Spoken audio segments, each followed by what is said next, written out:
Hello everyone, today I will be reviewing the non-revised version of the Aria XD7 from Fantech. Before I start this review properly, I will say that I have already modded my version of the Aria XD7 to the blue shell Hoanu pink dots, but not the transparent ones from the original Kale GM8s that it had prior. Before I get on with this review, I'll put in some gameplay here, so you can get an overall feeling of why the Aria XD7 may be a good choice for you to consider.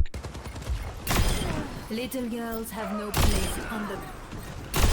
Pitiful. Ready to destroy. How ungrateful.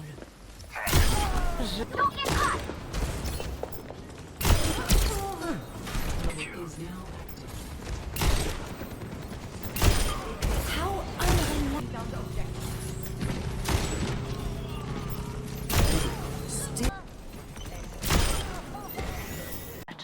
The enemy has taken our intelligence.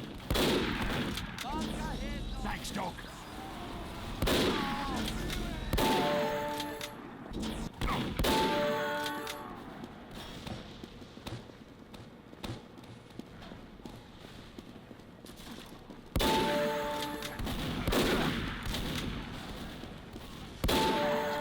The enemy has taken our intelligence. The enemy has dropped.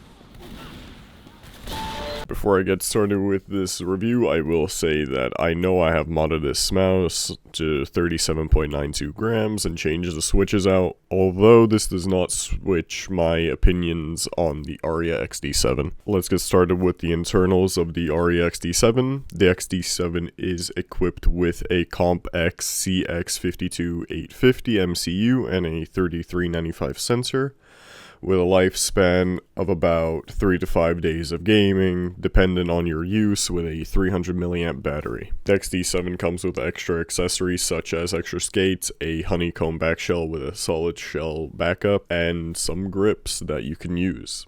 There isn't any coating on the XD7, the texture is given by the mold itself, but regardless of that, the shape of the XD7 definitely keeps my hands clenched in properly and tight, so I can't lose it within those big flicks whilst I do some heavy tracking, and maybe some Kovacs with some CSGO in the middle.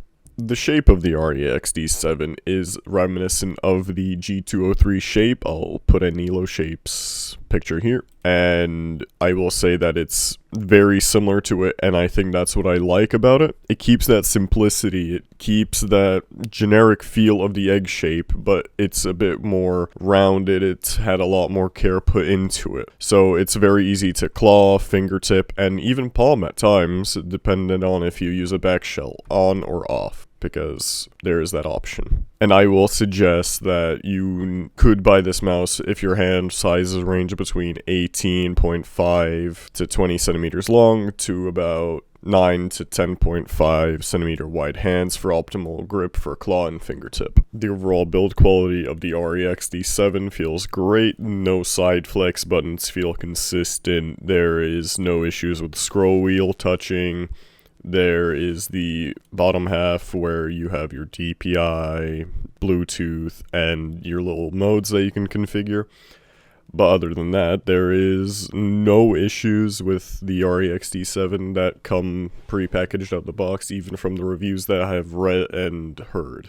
The software on the XD7 is very easy to configure and very easy to understand. Ever since the version 2 update has come out for it, it has gotten significantly easier to configure your mouse to your liking, and as a bonus, you can turn off motion sync if you like to. It really depends on your personal preference because not everyone can notice a difference with it. Now let's go on to the performance of the Aria. The Aria is basically on par with X2 with motion sync on, but during the review, when House was testing it, it did not have the options to turn motion sync off, so I don't know if he'll make a revision to that. But then again, if it's on par with the X2 for £20 cheaper, you would be surprised at the bang for the buck that you're getting for this mouse. As I've said before, I have changed the clicks on my Aria from the KL 8.0s to the Huanu pink dots. And I have to say that I have not had an issue with double clicking since, and I'm even using the debounce 0, so I have had no issues, and I will give you a quick sound test here.